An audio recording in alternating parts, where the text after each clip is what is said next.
अलग अलग गुटों के हमलों से इस वक्त पाकिस्तान परेशान है। सबसे पहले डिस्कशन हम टीटीपी की बात का लाकर करते हैं।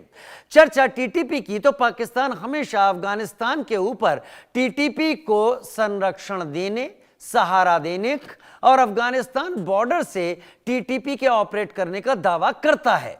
लेकिन पाकिस्तान का यह दावा फेल हो रहा है, क्योंकि हाल में टीटीपी ने ही एक वीडियो डाला जिससे खुलासा हुआ कि टीटीपी पाकिस्तान के पंजाब में भी आ चुका है।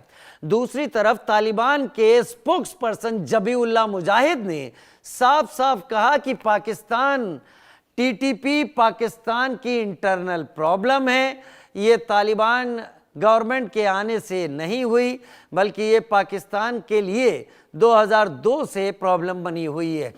तालिबान की ओर से कहा गया कि तालिबान शासन ने टीटीपी और पाकिस्तान के बीच बातचीत कराने की कोशिश भी की। बातचीत कुछ हद तक सफल रही, लेकिन पाकिस्तान की सेना ने इसमें बाधा या प्रॉब्लम क्रिएट कर दी। तालिबान के स्पोक्स पर्सन ने यह भी कहा कि पाकिस्तानी आर्मी का एक गुट अफगानिस्तान में गवर्नमेंट चाहता ही नहीं जो सॉवरेन हो।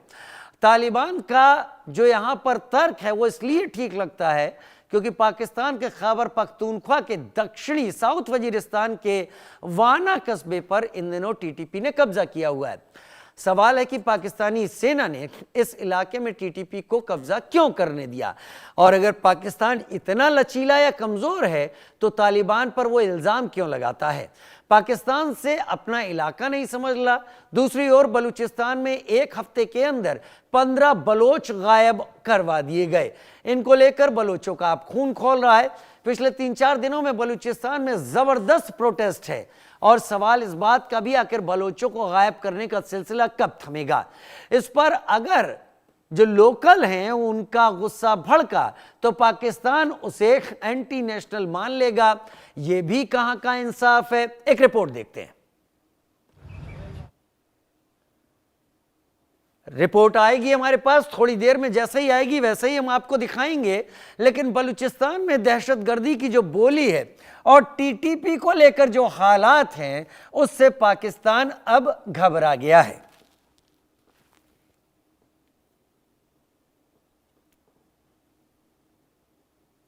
टीटीपी का एजेंडा क्लियर है।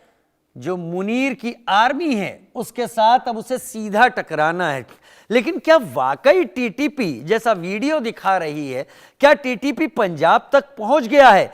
अगर टीटीपी पंजाब तक पहुंच गया है तो पंजाब में हालात बेकाबू होते देर नहीं लगेगी, क्योंकि ये वही टीटीपी है जिसने पेशावर में आर्मी स्कूल में घुसकर बहुत सारे बच्चों की बेदर्दी से हत्या कर दी थी। लेकिन अब टीटीपी, वही टीटीपी जिसने पेशावर में बच्चों को कत्ल किया था, वो टीटीपी केपीके के अलावा इस बात का दावा कर रही है कि पाकिस्तान के पंजाब में भी पहुंच चुकी है। लेकिन बलूचिस्तान और पंजाब दोनों सुलग रहे हैं। मेरे साथ इस वक्त आरजू काज़मी, पाकिस्तानी सीनियर जर्नलिस्ट, मेरे साथ जुड़ गई हैं। आरजू, बहुत स्वागत है आपका मेरे साथ जुड़ने के लिए, और बहुत जल्द अहमर मस्तिखन भी मेरे साथ जुड़ेंगे, अभी जुड़े नहीं हैं।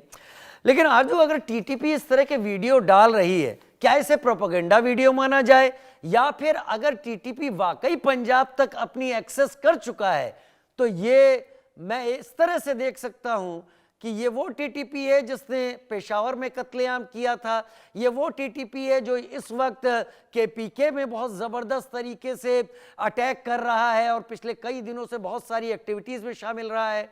ये पंजाब के हिस्से में भी वही हालात पैदा करते देर नहीं लगाएगा। आरजू, सबसे पहले तो बहुत शुक्रिया कि आपने इनवाइट किया, लेकिन मैं ये ज़रूर कहूँगी कि ये वीडियोस जो हैं इनको आप इन पे आप बिलीव नहीं कर सकते, क्योंकि ये अभी तक किसी ने भी वेरीफाई नहीं किया है इन वीडियोस को कि ये अभी की हैं या ये पुरानी हैं। जहाँ तक पंजाब की बात है तो पंजाब में थोड़े बहुत तो लोग टीटीपी के डेफिनेटली पहुँच चुके होंगे या पहुँचे हैं, लेकिन एक बड़ी तादाद जिससे कि पंजाब पे किसी किस्म का अटैक समझा जाए, वो मुझे नहीं लगता कि अभी फ़िलहाल ऐसा कुछ है।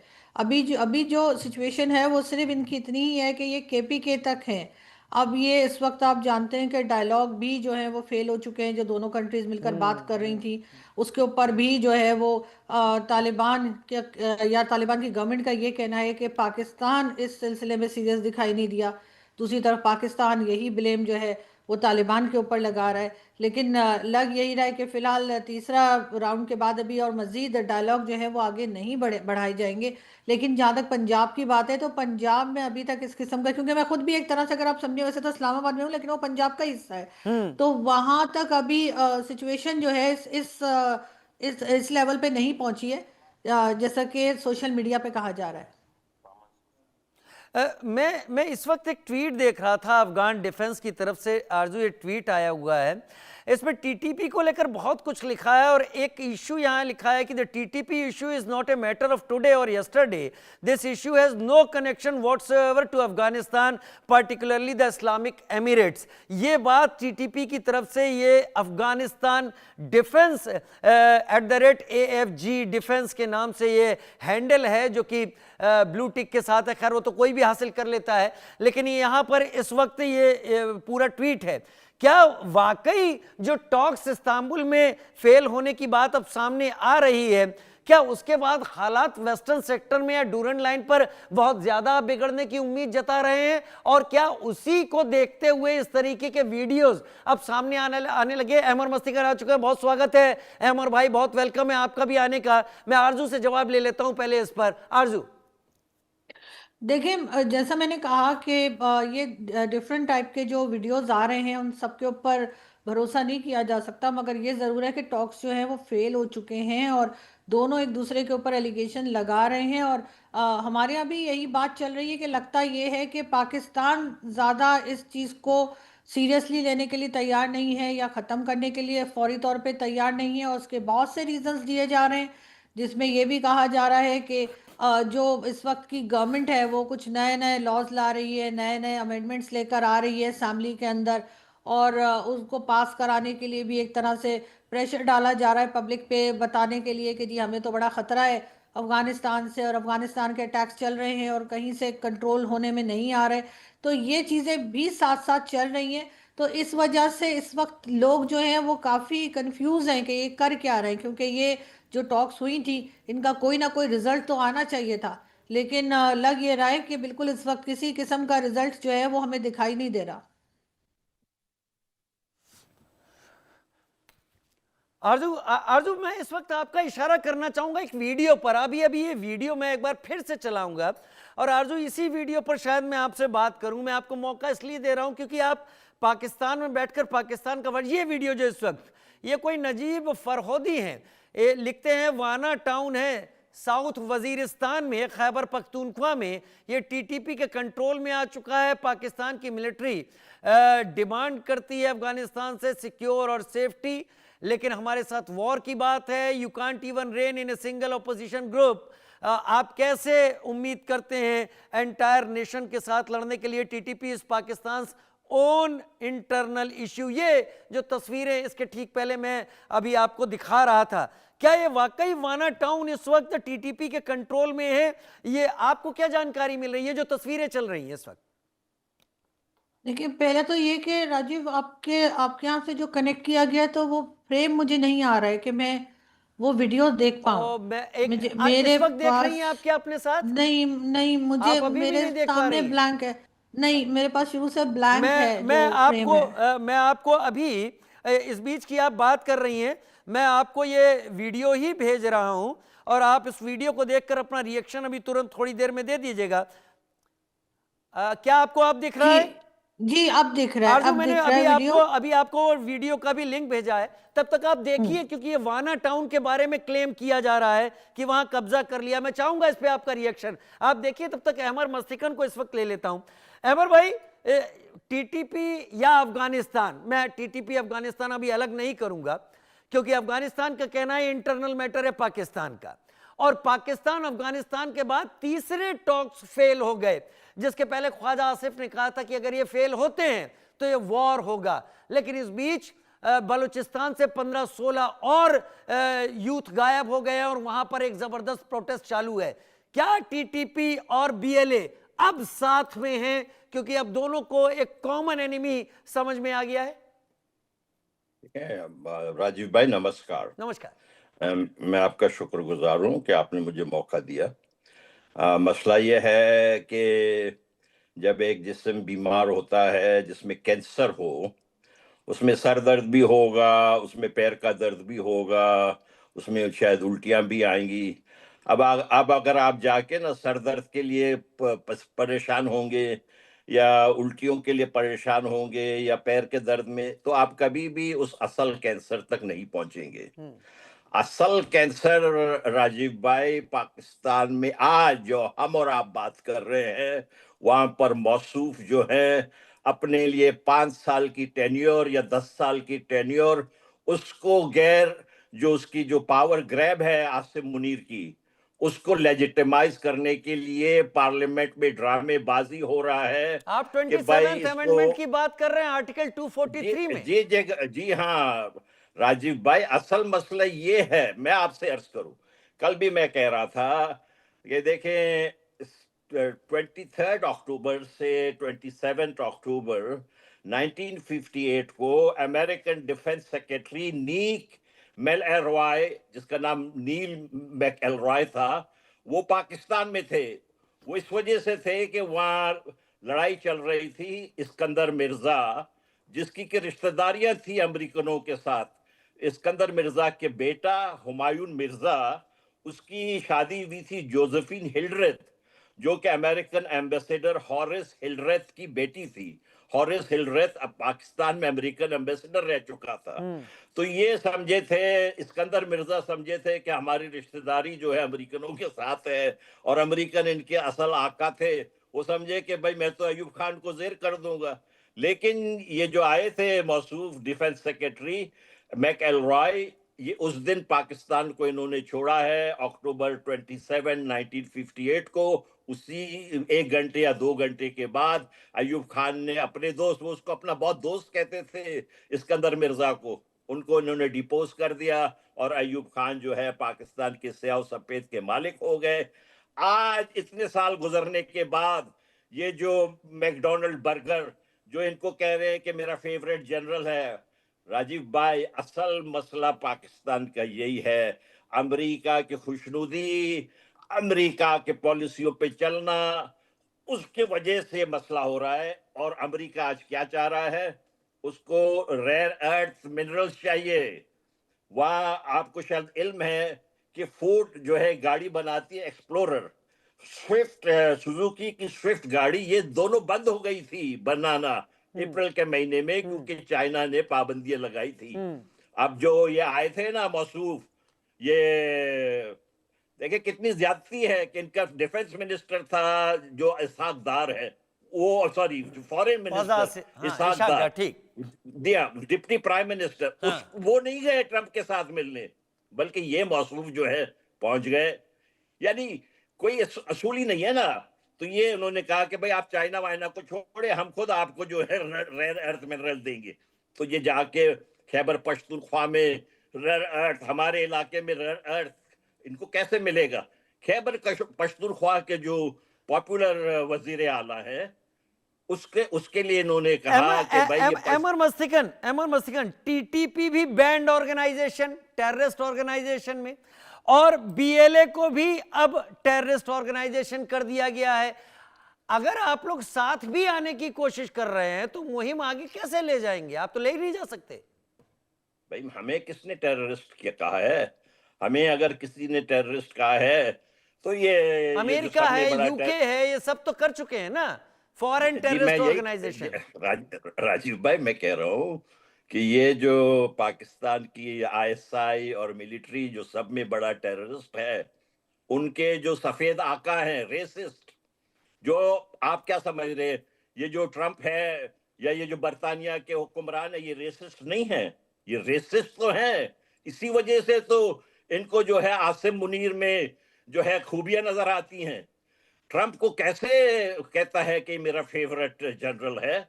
इस किस्म के घटिया जनरल को, जो अपने मुल्क के अंदर जो है अपने ही सिर्फ कुर्सी के खातिर, देखिए पाकिस्तान को आज आग लगाया हुआ है किसने? उस शख्स का नाम जनरल आसिम मुनीर है। हमें तो बहुत खुशी होती है जब ये बात आता है कि पाकिस्तान का खंड खंड होगा, लेकिन राजीव भाई, हमारी तो तमन्ना बलूचिस्तान की आजादी है। पाकिस्तान का खंड खंड तो जनरल आसिम मुनीर कर रहा है कि पाकिस्तान को तोड़ने वाला। तो आप अगर किसी सूबे के वजीर आला को, सोहेल आफरीदी को डिक्लेयर कर दें कि ये तो ड्रग स्मगलर ठीक है, है। और आप डिक्लेयर कर दें ये टेररिस्ट है, आप उनको कह दें कि आप पश्तून और जो है कुत्ते एक जैसे हैं, तो फिर आपका मुल्क कैसे एक होगा? ये कैसे मुमकिन है? देखें, मैं आपसे एक बात कहता हूं, तालिबान जो भी हो, मैं तालिबान के ऊपर 1000 टाइम पाकिस्तान के आईएसआई या आर्मी के मुकाबले में बिलीव करूंगा। मैं आप लोगों को सलाम पेश करता हूं कि आप तालिबान के साथ एक दोस्ती का हाथ बढ़ा खैर रहे हैं। खैर मेहरबानी करें, इनके रिजीम को फौरन, इनके गवर्नमेंट को फौरन से पेशतर रिकॉग्नाइज खैर करें। वो और डिप्लोमेसी, इन वो पंजाब उस डिप्लोमेसी के पीछे कई मायने, कई चीजें होती हैं। लेकिन आरजू, मैं अब आपका रुख करूंगा और मुझे लगता है कि अब आप जो भी बातें अहमद मस्तिकन ने रखी हैं उसको काउंटर करेंगी क्या?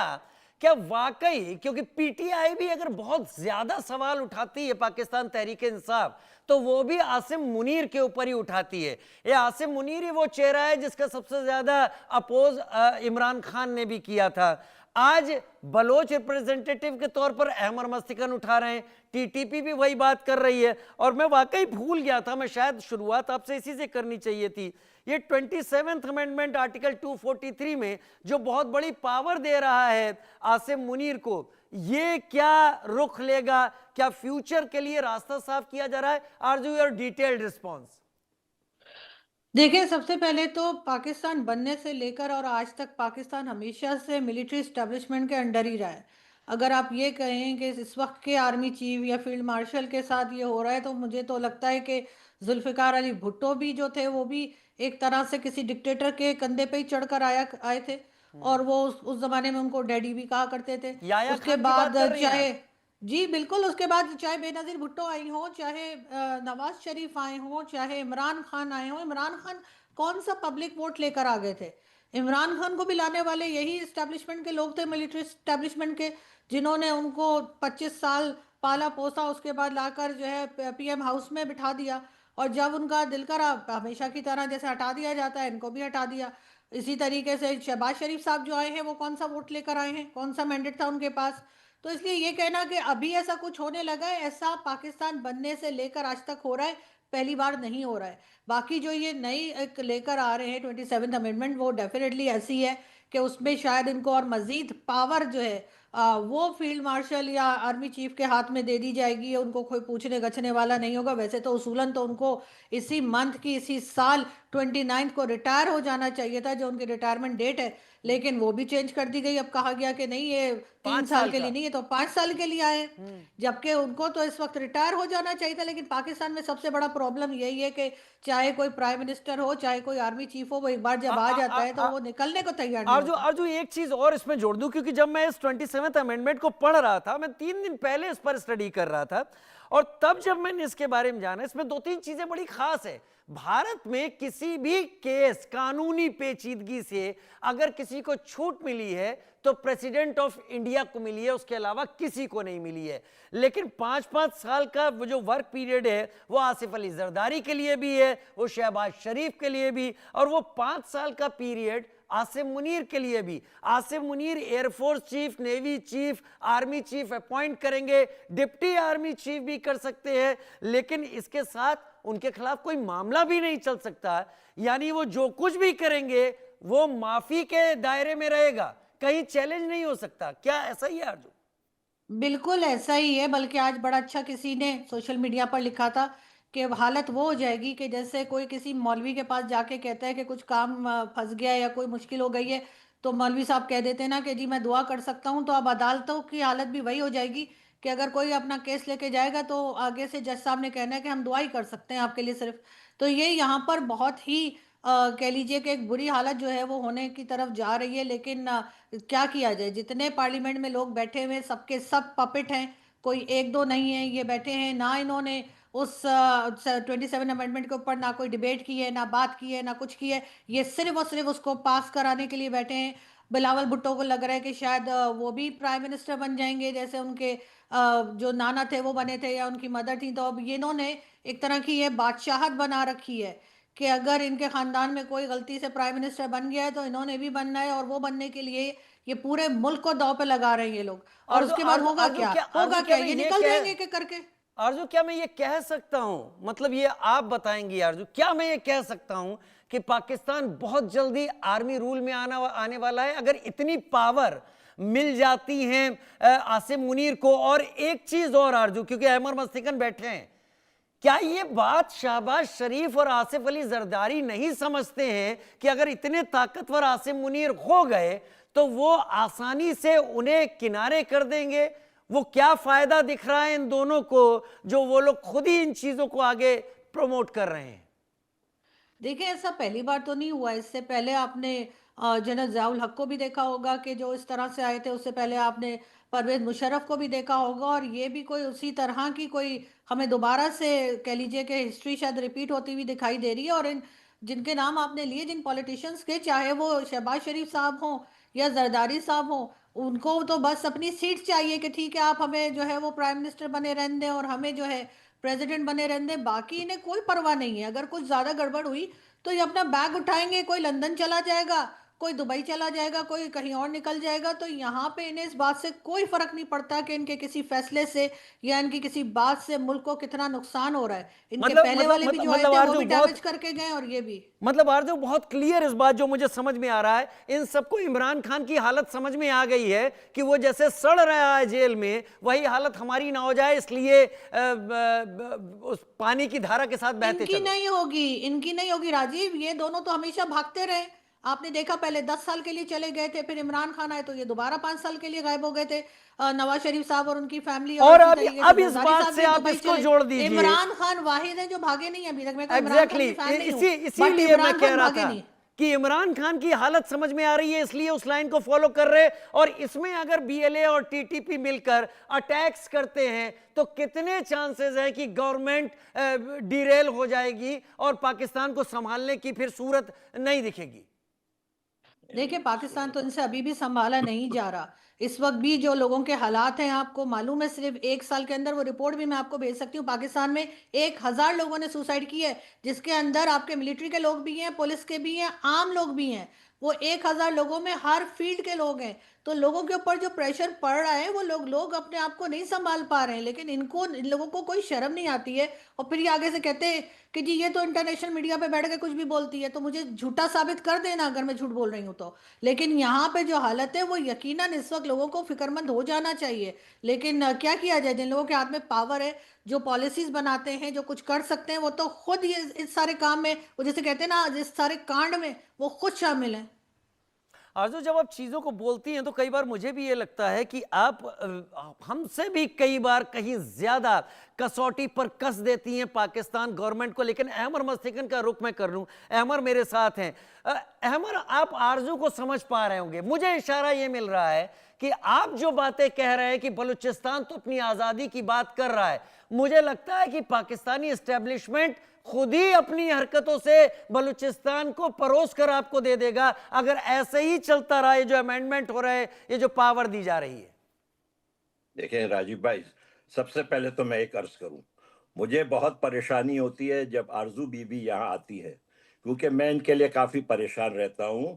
ये नहीं कि इन को कहीं अगवा वगवा कर दे, वो बेवकूफ लोग हैं पाकिस्तान के नहीं, जब जनरल, डॉक्टर महरंग इंतहाई बलोच का घटिया पता नहीं चल रहा है तो मैं और आरजू तो किसी गिनती में नहीं आते। मैं अपने को भी इसीलिए जोड़ रहा हूं। नहीं, इनके घटिया जहन है। ये इंतहा, इनको कोई अपना जो क्रिटिक है वो इनको बर्दाश्त नहीं होता है। ये पागल किस्म की जिहादी जनरल है। ये अमेरिका, देखें, इनको अगर कह दे कि ये बहुत अच्छा है तब तो ये आसमान पे उड़ जाते हैं ना। अगर अमेरिका का सदर चाहे जितना घटिया तरीन हो, ये घटिया तरीन सदर है। अभी इलेक्शन हुए थे 3 दिन पहले, ट्रंप के पार्टी को हर जगह बहुत बहुत नुकसान हुई है।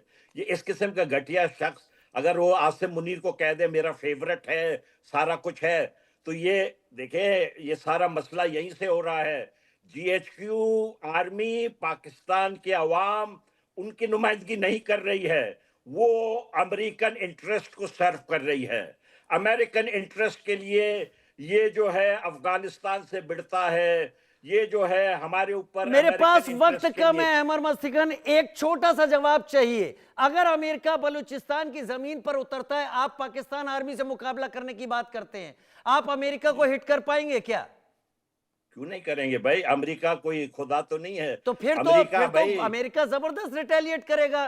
कहीं ऐसा ना हो कि बहुत ज्यादा अमेरिका का हमला आपके ऊपर होने लगे फिर। राजीव भाई मैं आपसे एक बात बताऊं, जब तक कि हमारे पास आप भारत के अवाम की दुआएं हैं और हमारे साथ जो है, मेरी उम्मीद है कि भारत इस चीज को सिर्फ साइलेंट स्पेक्टेटर पे नहीं देखेगा। आप ब्रिक्स को प्लीज, आप चाइना, रशिया मेरे पास वक्त कम है, आप इस दुआओं की इलाके में बात आने कर ना रहे हैं। दें। हमारे साथ जो जर्नलिस्ट पाकिस्तान से हैं, इनका ओपन आजाद होकर इतना बोल्ड बोलना, ये दुआओं से कम नहीं है अमर मैं काफी मस्तिकन। परेशान हूं और इनके लिए। वाकई, और मैं बहुत शुक्रिया अदा करूंगा, जब जब आरजू और अहमर आप दोनों आते हैं मुझे लगता है कि घड़ी रुक जाए, लेकिन क्या करे, कमबख्त तो रुकती ही नहीं है। इसलिए बहुत विदा चाहूंगा, धन्यवाद करते हुए एक छोटा सा ब्रेक, जल्द हाजिर होते हैं।